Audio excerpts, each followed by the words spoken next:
Hi, my name is Erin Reilly, and I'm a professor and the founding director of Texas Immersive Institute at Moody College of Communication at the University of Texas at Austin.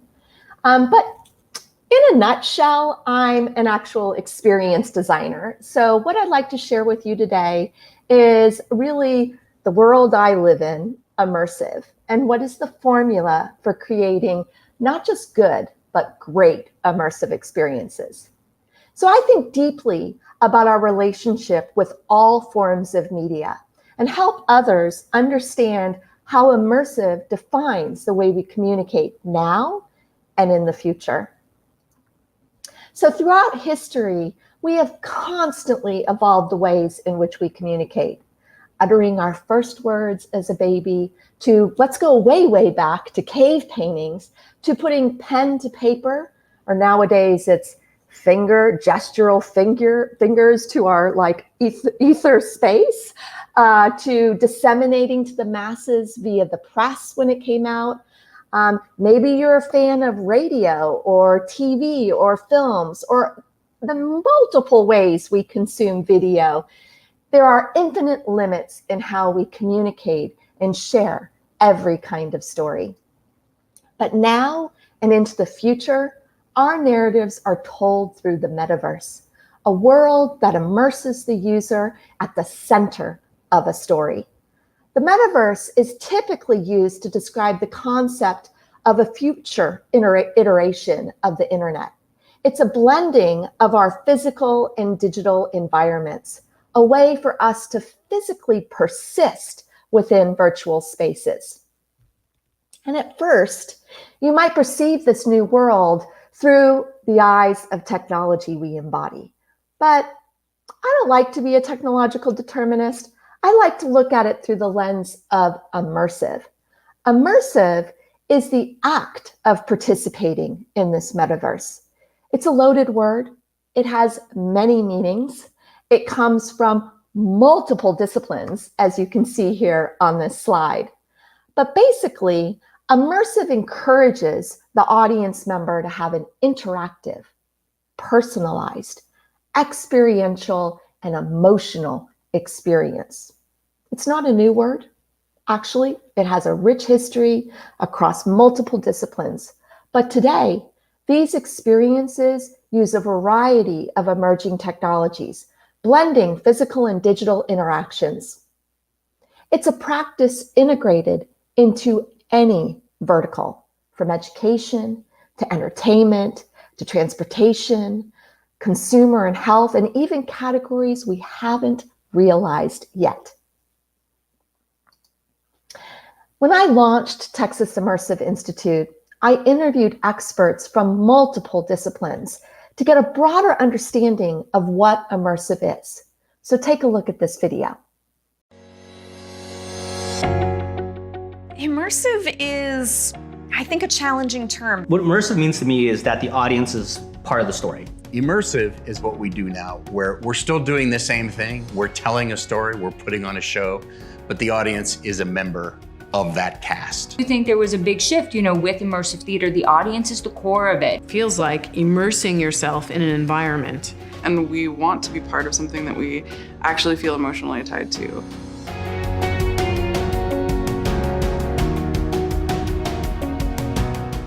Because a lot of people think of it as a constraint of technology. But of course, if you think about it, that's not true. People can be immersed in a book, or they can be immersed in a campaign, or immersed in a sports game. It's like the audience actually gets to do something, and something is affected by it. Which means everyone's still trying to figure out what immersive is. Sometimes that happens fictionally through entertainment. Sometimes that happens in a real lived experience where people need to rely on a certain software or hardware to help them make sense of or deal with an environment, a situation. For me, immersive is just part of life now.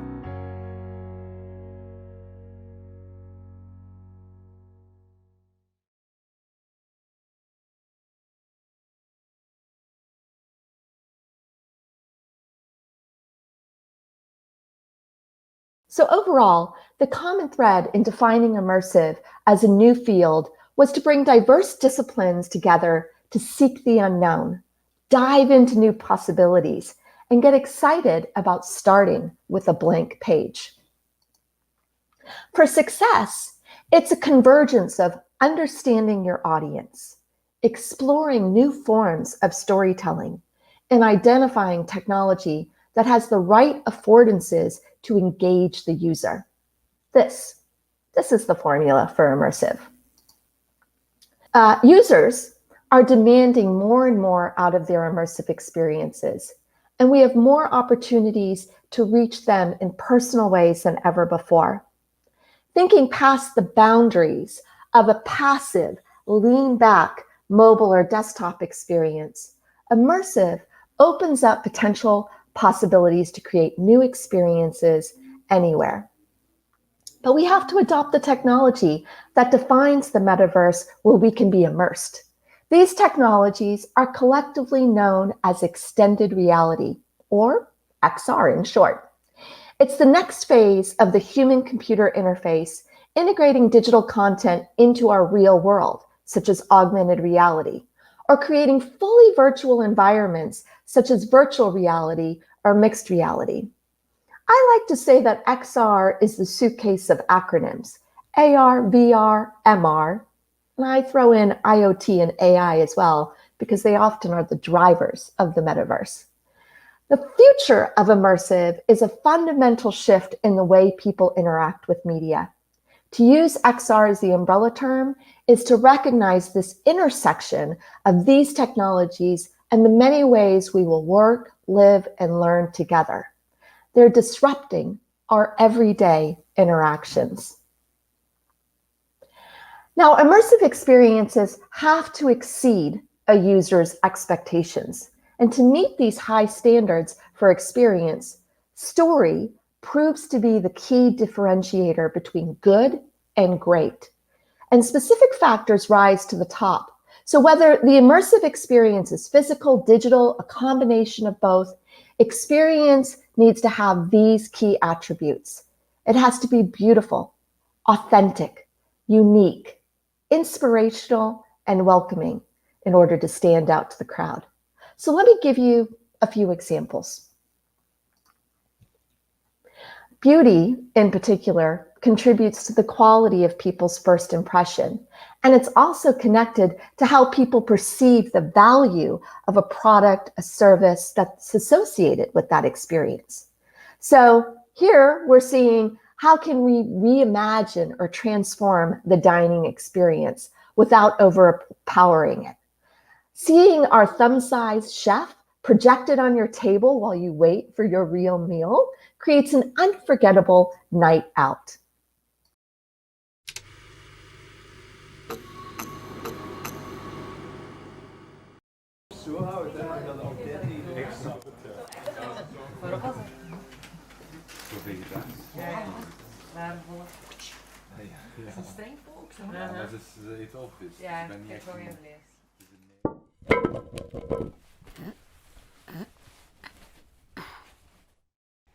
Bonjour, bienvenue.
Authenticity is changing the relationship between creator and our audience. Even though most people don't differentiate between the quality of the product or interactions and story when describing an experience, the alignment or misalignment of these features is a clear driving factor in how they will be perceived as a whole experience. So take, for example, Bernie Sue, who is a longtime Emmy, Peabody Story Award winner, started in YouTube as one of the top YouTube creators and has now moved over to Twitch to create Artificial. So take a look at this video. My name is Bernie Sue, and I am the showrunner and co-creator of Artificial. What is Artificial? It is a serialized sci-fi drama series that is performed live. The show is not only interactive, but is designed where the audience is consequential to the story, while using actual artificial intelligence in its interactivity. The series follows the development of an AI being as she is guided by her creators, scientists, and investors, some of which are friends and others, of course, enemies. This series is on Twitch and is the only scripted original on the platform. But Artificial isn't just another sci-fi series on a streaming platform. It is a series specifically designed for the technology on Twitch. As I like to say, the show could not be done on any other platform. It could only be done on Twitch. So, exactly how is the show interactive? Well, the viewer has two main interactive touch points that may seem simple, but are used in a variety of different complex ways. First is Twitch chat, where the audience can type messages to the characters and the characters can respond like this. Yeah, you know, I'm curious about this question actually. LTC123 Apple asks, Lilith, do you believe that your creation is moral, and why? It is not moral or immoral. It merely is. But I believe that now that I exist, I have a right to live, just like you do. And through Twitch extensions, we have polls where the audience as a collective can determine massively consequential elements of the story. To be clear, these are not branching narratives where the audience can see multiple branches of a story. After they make a choice, it is final. The audience is consequential and the other choice is erased. As you can see in this poll determining who will meet Xander between Elle and Matt, Elle wins this poll, and thus the Elle Xander scene is performed and is now story canon. The lovely Elle. Nice to finally meet you. While the opposite choice, the Matt Xander scene, though written, rehearsed, and prepared, never happened, because after all, there are consequences to the audience decisions. As we are now in our third season, the show has evolved to another level of interactivity, which we call artificial remote intelligence. We now present the show as a weekly 2-hour scripted series, which because of COVID is remotely produced. To be clear, a feature-length interactive dramatic series performed live and remote and presented weekly.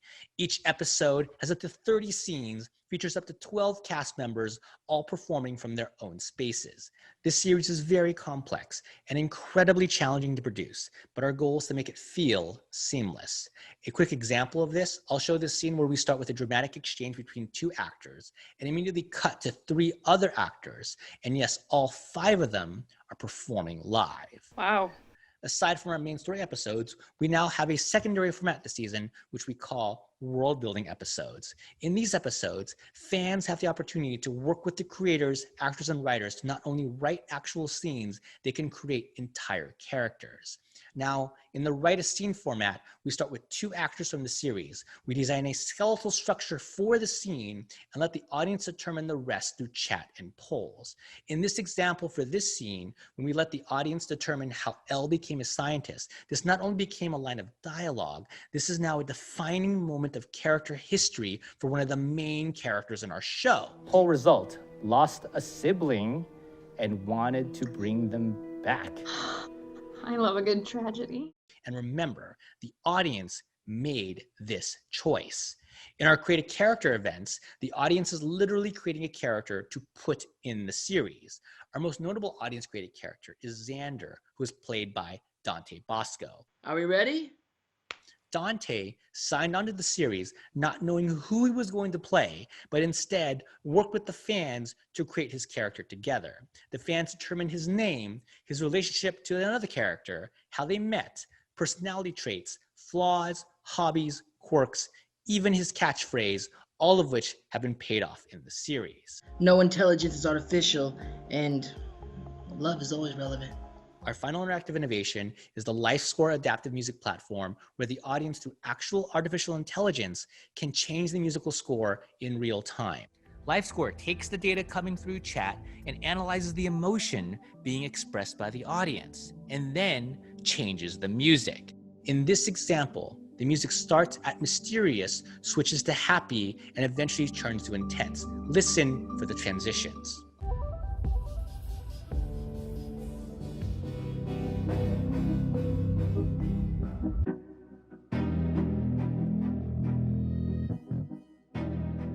How the system is set up is through this backend producer tool built in Twitch extensions. As a scene comes up, I, as a director, will set the musical theme of that scene based on drama, subject, or characters. After I select this theme, the music defaults to the general emotional class. And at that point, the audience, through chat, can shift the music across 4 emotional classes: happy, sad, mysterious, and intense.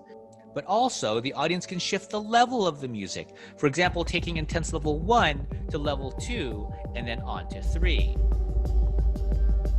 The audience can follow this experience through this episode with this on-screen visualizer, which displays where the musical score is currently standing at any given time, making this a constant interactive experience. Because at any given moment, the characters may not be responding to chat. There may not be a poll up for you to vote for, but at every minute of the show, you, the audience, can change the music through your words, reactions, and emotions.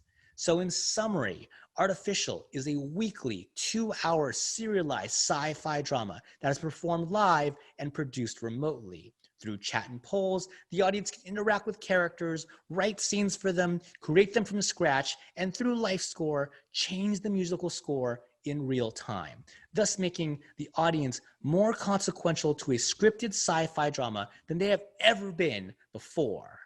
That is our presentation. My name is Bernie Sue, and thank you for your time.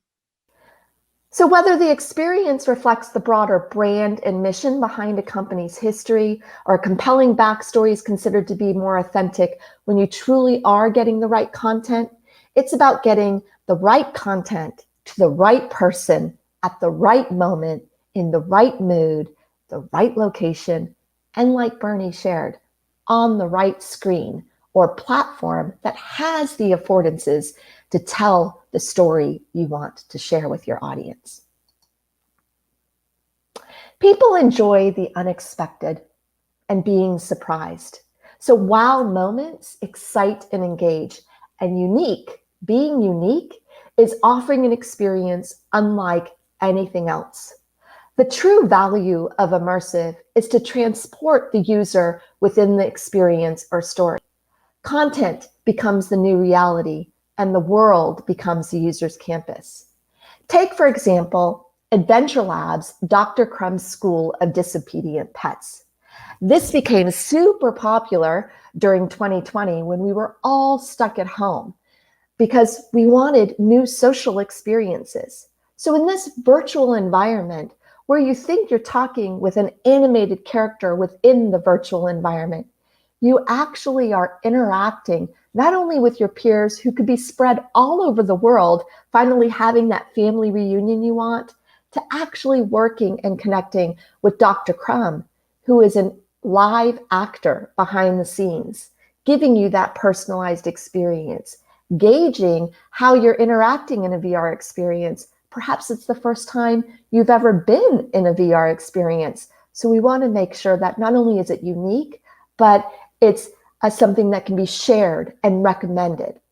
As much as people like experiences that are new and different, they dislike not knowing how things work or how to get around. So how Adventure Lab does it is they put a live actor in the middle of your play experience in order to help guide you or support you. People want control over their experience and have choices in the path they take in a story. Choice is a key part of immersive, creating a world where I can go this way and you can go that way. That means making the function and intuitive aspects from onboarding the experience to actually the experience itself, to even thinking about what happens on conclusion. Because taking someone out of the metaverse, out of the virtual world, and putting them back into reality can be very daunting sometimes. It'd be like jumping off a swing and not landing right. So to conclude, you want to make the experience unique, but you also want to take them through that experience to have that fun experience.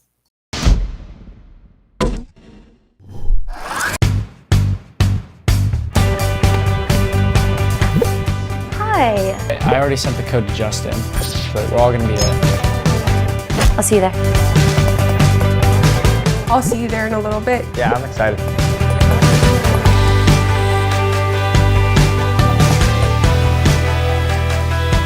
Time for an adventure. Hi there. Hello. You must be the new mongrels for my minion army.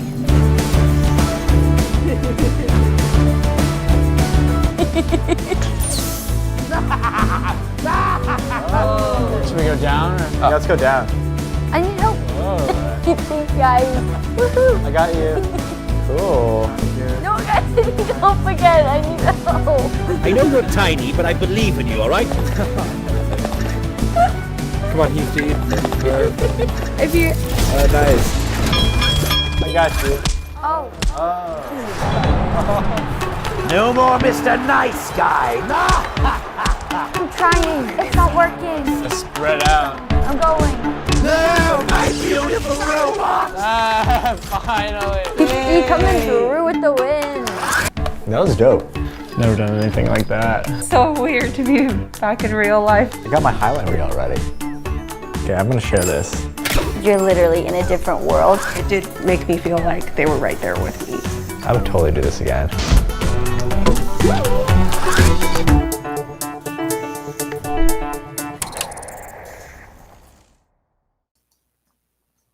So the search for inspiration is a core aspect of our behaviors and decision making. And spaces that are designed to spur creative thinking offer some of the best experiences.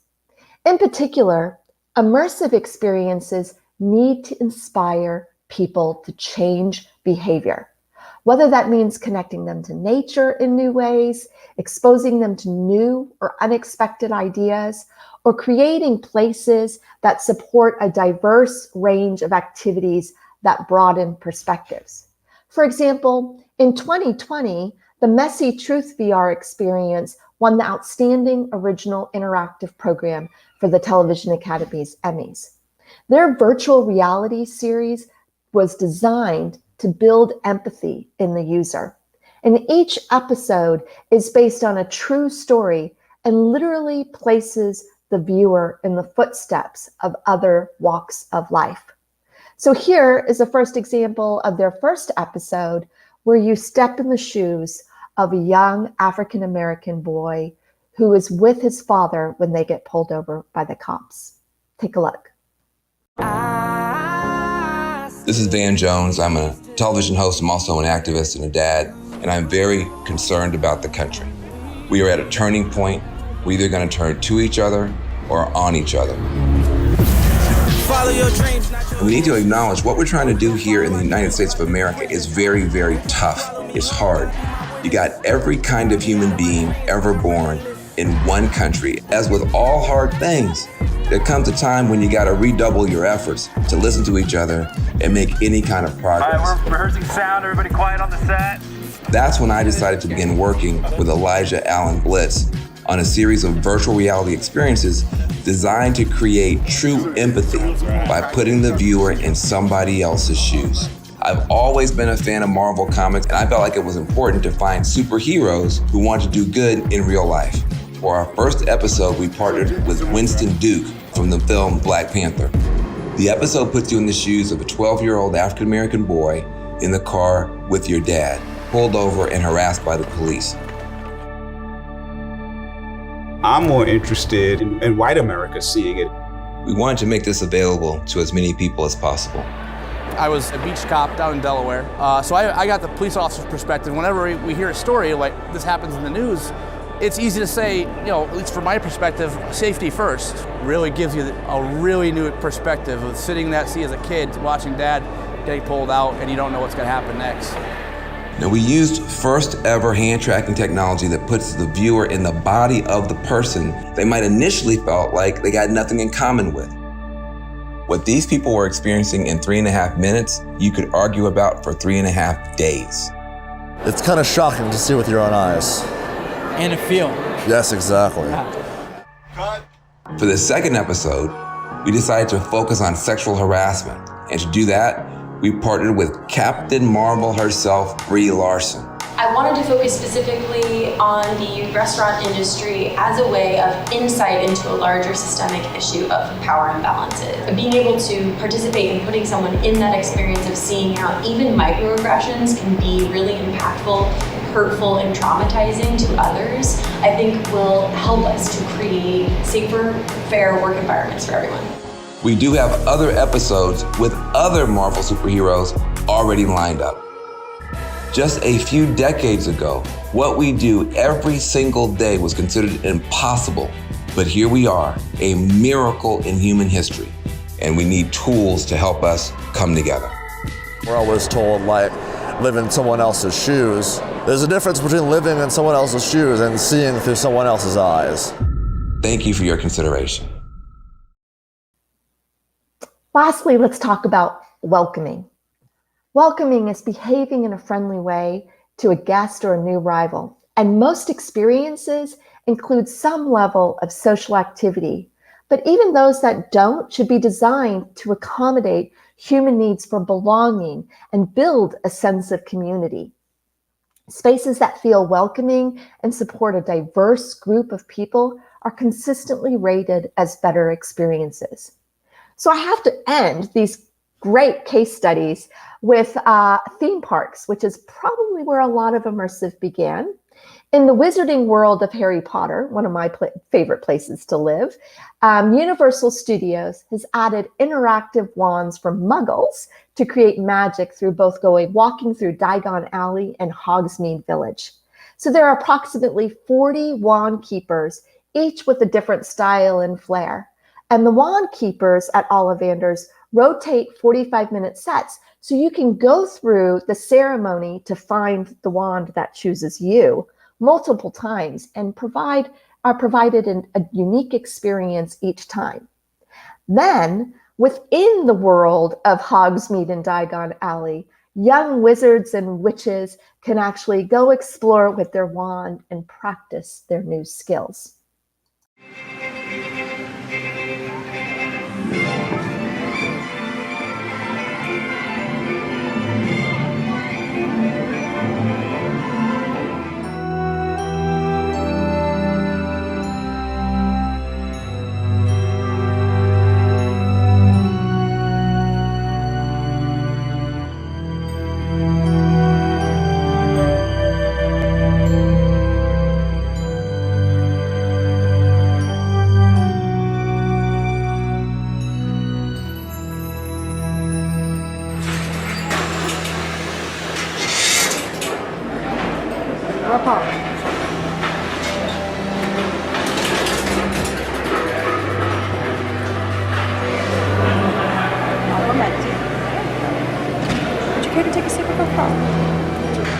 Specialis development.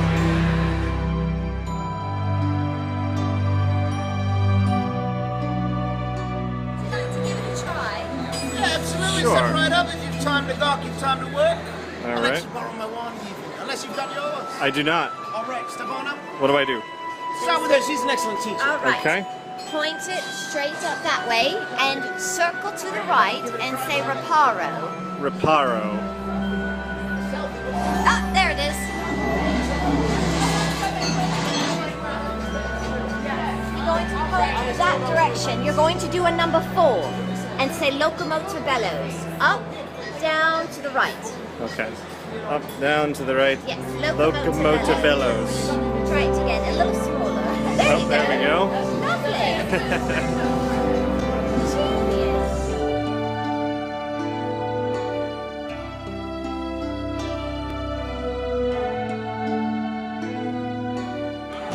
Silenzio!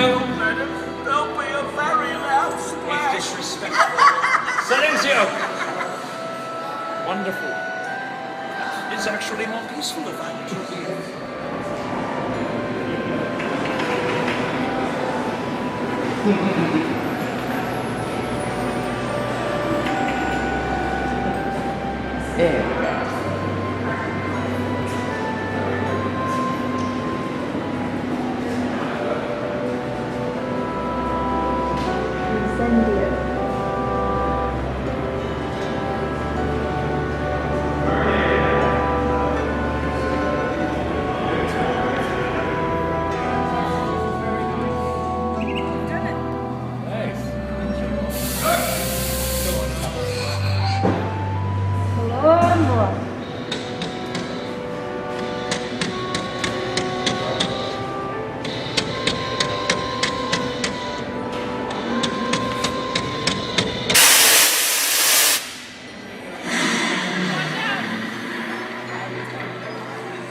Add just a little bit more light around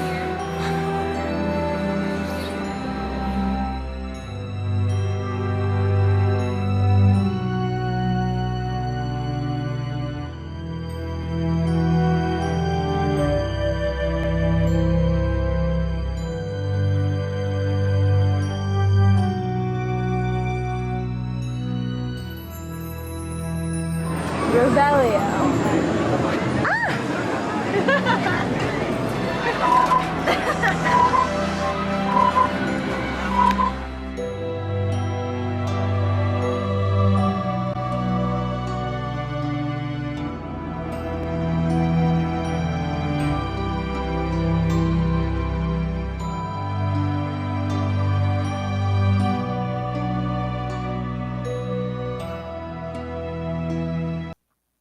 Now, while these showcase great immersive experiences, when I launched Texas Immersive here at the University of Texas at Austin, I wanted to offer experiential learning for the next generation of storytellers to design and develop the future of immersive. Our goal is to lead in immersive and help our faculty, researchers, and students use storytelling to share solutions to big problems that are responsive, responsible, and remarkable. Already, we're incorporating these attributes that I've shared with you today into our own projects we're distributing to the world. For example, our first project released this month in partnership with UT Admissions' new Welcome Center. They desired a more impactful campus visit for their digital-first generation. So we developed UT Austin's Be a Longhorn campaign. And the first things the students tackled was to design the mailers, because a lot of them actually received thousands of mailers their senior year in high school, and all of them usually go in the trash. So we wanted to create that mailer that was more interactive, that piqued their curiosity, and whether you could come to campus or not, which a lot of seniors last year couldn't come to campus for a visit, they could have a meaningful prospective student experience before they even stepped foot on campus, giving them a peek into what life here at UT is. So take a look. There we go.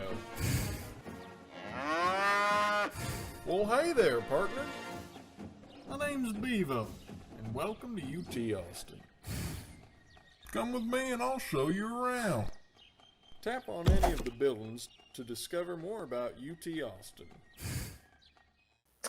We also wanted to help students find their place on campus when they arrived.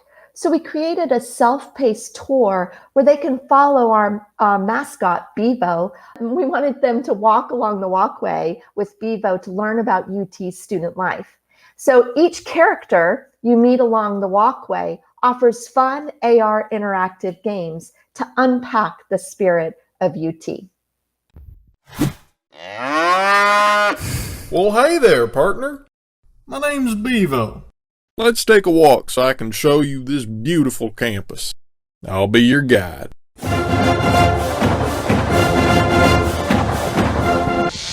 Whoa. Well, what's going on here? Everything's turned black and white. Looks like UT Austin has lost its spirit. We gotta fix this. Look around and we'll find out what happened. And lastly, we thought about the offboarding experience of the Be a Longhorn campaign. We wanted to turn the Admissions Welcome Center into an interactive space to bring a memory so that those prospective students and families could bring a memory home from their UT experience. So we created an augmented reality touchscreen photo booth.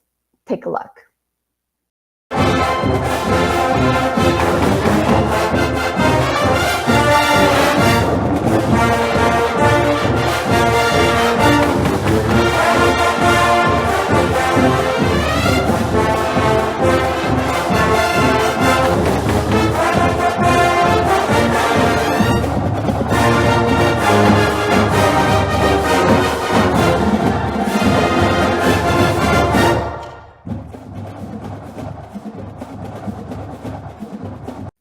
Now, moving forward, we're in early stages of this new immersive experience called Eyes on the Sky. Near-Earth space is a common resource. It's finite and basically ungoverned. Maybe you've been watching all the big companies gutting up to shooting their own spaceships up to near-Earth space. Well, our very own UT professor and space environmentalist, Professor Moraba Jah from the Cockrell School of Engineering, wants to take users on a journey of discovery and human connection to our shared sky. So we're developing a mixed reality experience designed to bring space environmentalism education alive. The goal is to inspire the eyes of the public and legislation to look upward, to protect and preserve our near-Earth space for generations to come.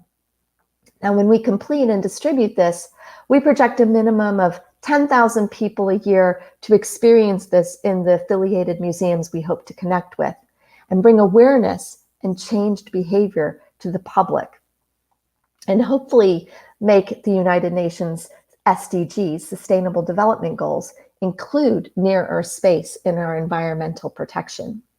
So take a look at our teaser.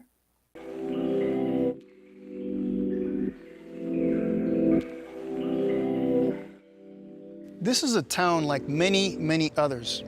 There's nothing particularly unique about this town. It's peaceful, it's safe. I don't want to give it all away just yet, but I have to tell you a few things. Things aren't quite what they appear to be. We're in a state of disharmony with our environment, and it's actually not about just what's going on Earth, it's about what's happening in space.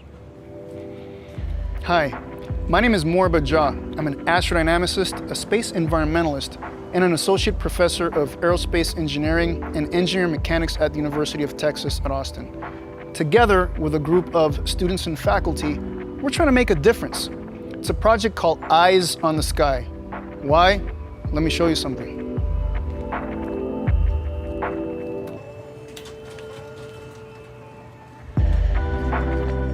currently working on a prototype to deliver a different kind of experience, because when it comes to solving wicked problems, we need to find new ways to tackle them and raise awareness. What we're trying to do is investigate new ways of storytelling. Me, I'm a scientist, I have lots of data. But I can't just show people data and it makes sense. I want my audience to be all of you, to be humanity itself. And for this to be successful, we're investigating this thing called mixed reality, which is a fusion of both physical and digital experiences. We're developing this prototype called the Sky Dome. Basically, it's an immersive portal. In essence, it can take you anywhere in the universe and make you believe it.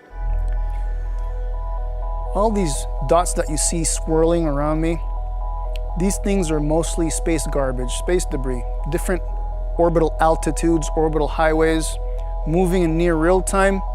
And a lot of this number crunching is happening at the Texas Advanced Computing Center as we speak.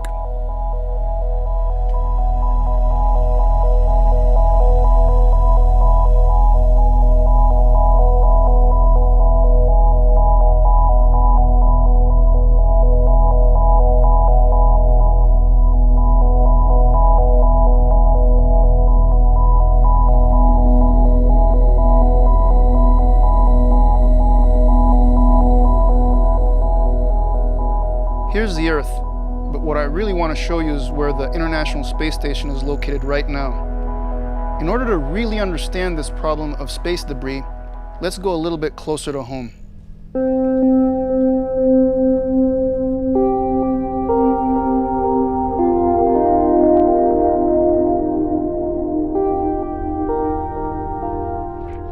Okay, welcome to near-Earth orbit and the International Space Station. This is what the view of the Earth would look like if we were on board the space station, which is orbiting the Earth at about 400 kilometers above the Earth's surface.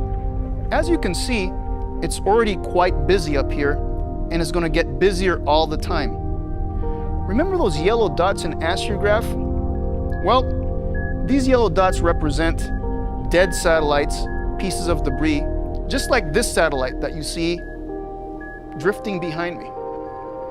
Unfortunately, 95% of all the objects that we track orbiting the Earth are like this one, basically dead pieces of junk. As it turns out, all this debris orbiting the Earth can cause a whole lot of damage. In fact, something the size of my cell phone could punch right through the International Space Station, or take out an entire network of communication satellites.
At Texas Immersive, you can see we explore this emerging field in 4 ways: by offering a physical space, so come visit us anytime, for the community to demo and imagine the possibilities of immersive. We have courses in executive education to help prepare the next generation to learn this field, and we conduct applied research by designing, developing, and researching immersive experiences. Our research is at the intersection of how immersive connects with how we work, live, and learn. And so far, our insights have informed new ways to engage users' attention with a growing list of supporters. Overall, immersive is about getting involved.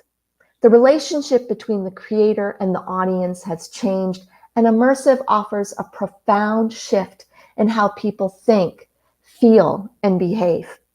Today's world is no longer satisfied with this passive, lean-back storytelling experience. They want to be a part of it. The relationship between storyteller and audience is blurred. It's up to us to imagine where immersive can take us into the future. And we decide whether we want it to be good or great. So thank you. And I look forward to having a conversation with you, asking any questions. Okay, Erin, absolutely fascinating talk.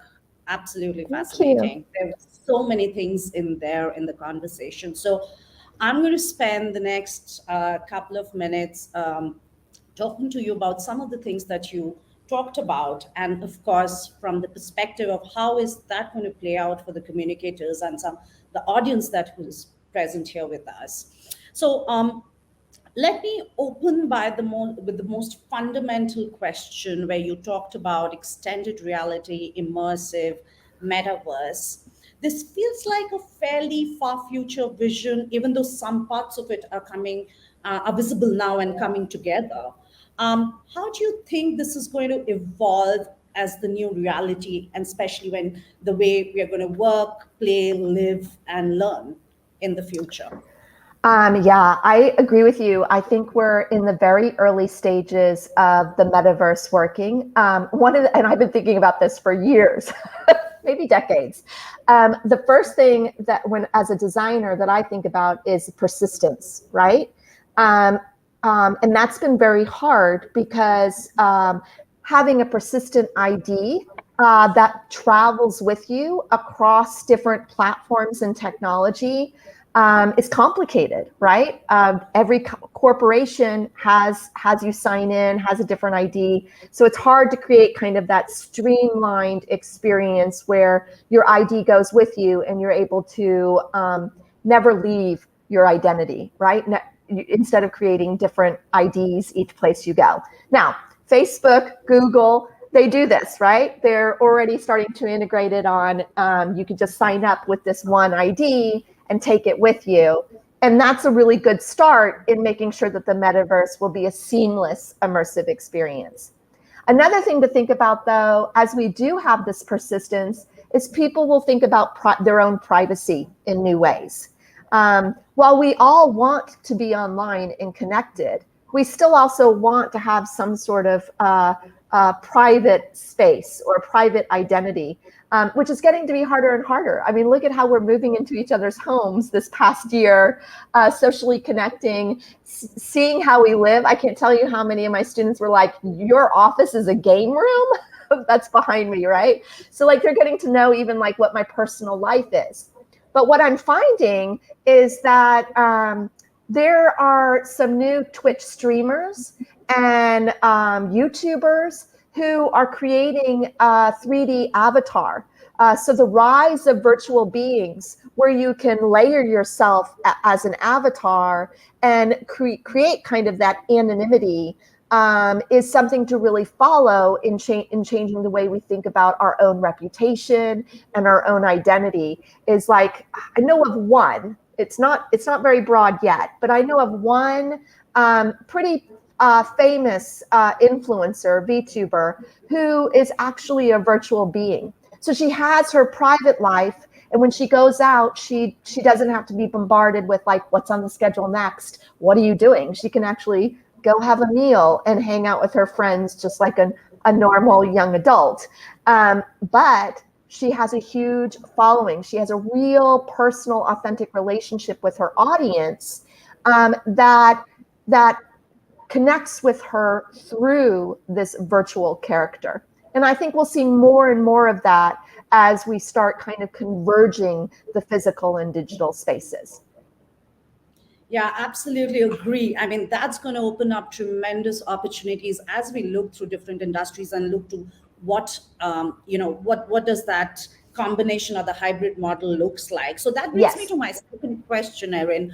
You call yourself an experienced designer. So I would love to get your thoughts on how would you see communication the design thinking about communication as we get into the immersive world, and what are the things that we need to do differently as we get into that world?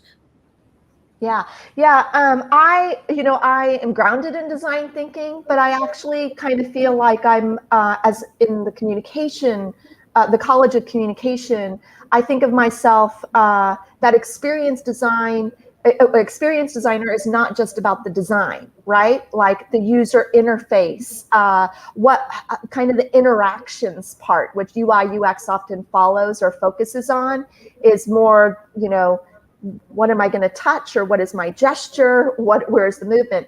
I think of it all more as story design, an experience designer, right? How are we communicating and creating those call and responses between creator and audience that changes us to think about communication not as what we've known for years, like the one-to-one, the one-to-many, the many-to-many. Now it can be so personalized that I can fluidly move between all these different ways of communicating. And story, which I'm grounded in transmedia storytelling that Henry Jenkins coined back in 2007. Being able to tell your story across different media. Each medium can stand alone and the story can have its own purpose. But as you move across, you get to learn more about that story universe. You get to start making connections. To me, that's the way we're communicating in this metaverse. That we are building these transmedia story worlds, and we are trying to find, as an experience designer, the small nuances of more of a kind of direct path in the story, that linear path we need, getting to point A to point Z, but giving me a lot of freedom to personalize it, to move through, to make choices. And it creates a more authentic relationship in that story. And that's what I'm looking for as an experience designer, is working with a team to make sure we've fully thought through what we're trying to communicate to who, when, and why, right? So it's like, what if this, but then why not? Who is it? Where is it? What's the location? All of those things come into play. So no, that's absolutely fascinating as the physical and the digital converge. So that brings me to my next question, Erin, in terms of, where experience is becoming more immersive, storytelling, transmedia storytelling, where this is a world beyond voice, this is a world beyond text, right? Where you're virtually moving through spaces, whether it's your work, whether it's how you entertain yourself. That world, this convergence of physical and digital, also means that there would be a lot more information and data which is going to be at play. So what, according to your views, should be the balance between personalization and privacy? Good question. Well, let's talk about the data. Let's just unpack this a little bit with the data that you're talking about, because I think we've been used to our interactions with sight and sound, but now in immersive, we're getting into sensory media. So I'm currently doing research at Texas Immersive around haptics, right? The touch and tangibility. D-Box Technologies has just released a haptics game share, because gaming is blowing up at the home, right? And that's a new language, haptics, we need to understand. That's data we'll continue to start collecting. So, and the way we're collecting that data is through facial recognition and biometrics, right? So now it's not just where my eyeballs are or where my head is tracking. I'm tracking also the sensory connections on arousal, on emotion, right? On my facial emotions of participating in these haptics, of, what triggers me in type of the tangible, I call it tangible storytelling components. So you take that into account, and privacy and personalization gets even more minute, right? And you can be inundated with data as to like which data should you be looking at, right?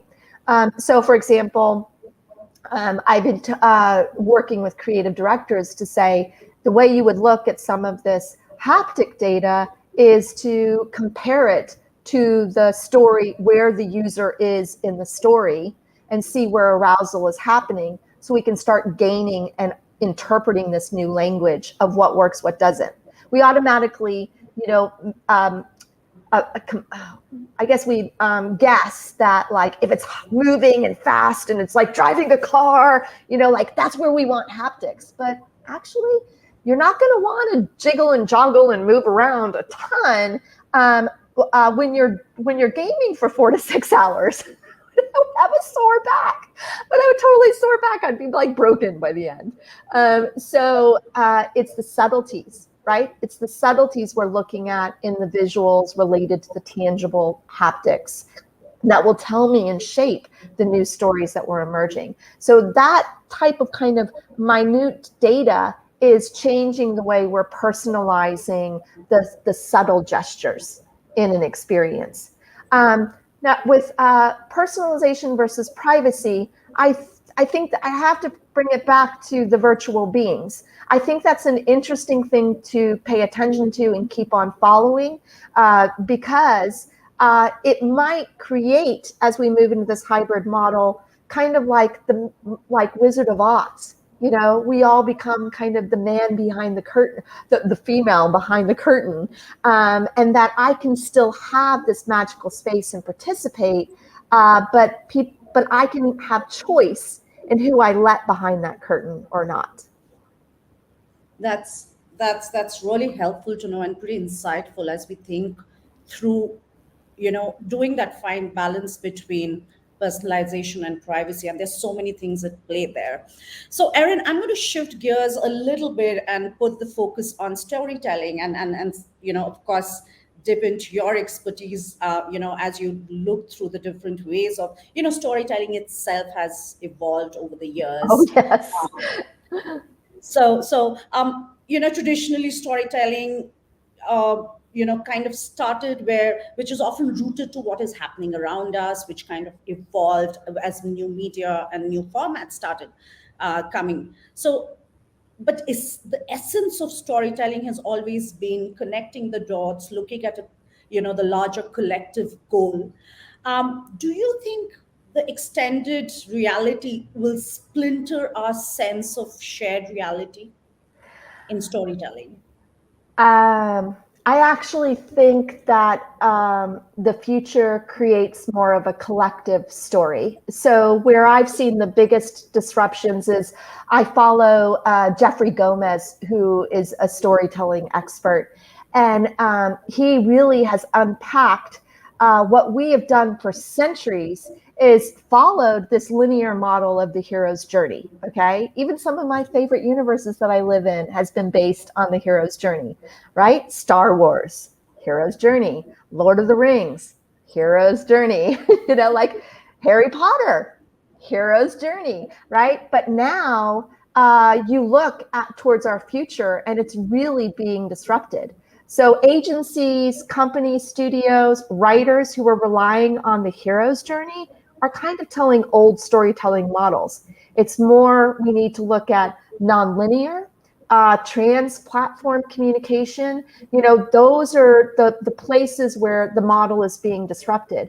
And what's rising is the standard tropes of classic storytelling have really begun to be slow or obvious or dated. So Jeffrey Gomez talks about this collective journey model, and it helps us explore a new way to look at storytelling where the audience participates in the narrative. It's made possible by media technologies, by even the mobile device in our pocket, but it connects us. And you can see these disruptions, they've been going back a really long time.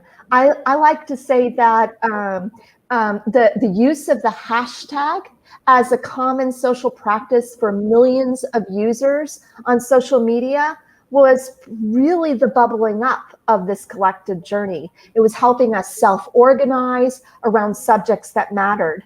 And it was something we saw or participated in ourselves to really make a difference in the world. And that's the novelty, right, of collective journey, is that it's not just pushing a story out to us, it's listening to us, and the story is evolving.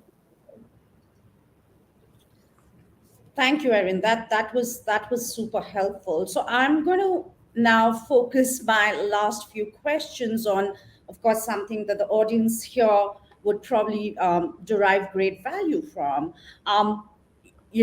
Communicators, primarily storytellers. Yes. So what would you advise them as they design the future playbook of storytelling? Well, I'd have to bring it back to my presentation. I actually think those, in Texas Immersive, the first course, those 5 key attributes is where I begin everyone when they start to explore immersive, is, you can never forget about beautiful. You have to make a beautiful experience. I always tell my students as they start prototyping or designing their first experiences to finish strong. Because if you finish strong, most likely it will be beautiful, right? And not half done. You need to really think about welcoming. Like, I feel like the future of storytelling is about building a sense of belonging, creating that kind of social community and connection. A lot of my past research has been on audience development and engagement, and the relationship between audience and creator has changed. So we need to accept that. And as a storyteller, we need to welcome them into the experience, welcome them into helping shape your story. So definitely, think about those 5 attributes as a way to give you a framing for designing immersive experiences. So I take away and beautiful 5 things: welcoming, belonging, social connection, and working closely and sharing the experience with your audience. That's the playbook and probably the foundation of how future of storytelling could be in an immersive world. So that brings me to my last question, Erin, today, as we wrap up.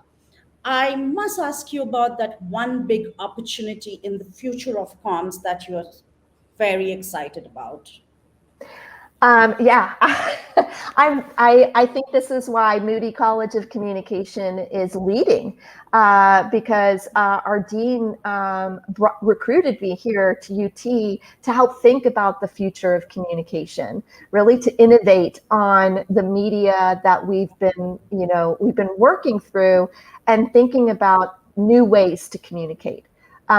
So you'll never be in my classroom and thinking about like a passive lean back experience. Communication, the future of communication is leaning forward. And it's communication, we're living communication in a participatory culture so that we have choice, right? We have choice as to when we want to participate and when we don't. So it's not that there's no lean back experience, it's that I have the choice to lean forward and participate in multiple ways. So low barriers to enter are super important in the future. The more complicated the technology gets, the more simpler we need it to be for the end user. And I always, think about the beginning of the internet. Okay, well, not the beginning, but like when it became mainstream, one of the first companies that made it super simple was Google, because they just had the search bar, right? Like they made it simple, even though the complexity was behind the screen. And I think we think about that with the tools in our hand, to the headsets, which I think once they get it to be as simple as the glasses on my face, I cannot wait for augmented reality to be in my glasses. The more simpler and kind of comfortable it is, the more we'll see this to be pervasive, ubiquitous. connecting to us in new ways and for us to connect with each other in new ways. And that's the future. So walk with me into the metaverse for sure, right? We'll go hand in hand and figure it out together. Thank you so much, Erin. I mean, you've painted a picture where it just looks supremely amazing, really exciting. And thank you for this really, really insightful conversation. I hope you enjoyed yourself as much as I did. And thank you for being here today with us. Thank you. Appreciate the invite.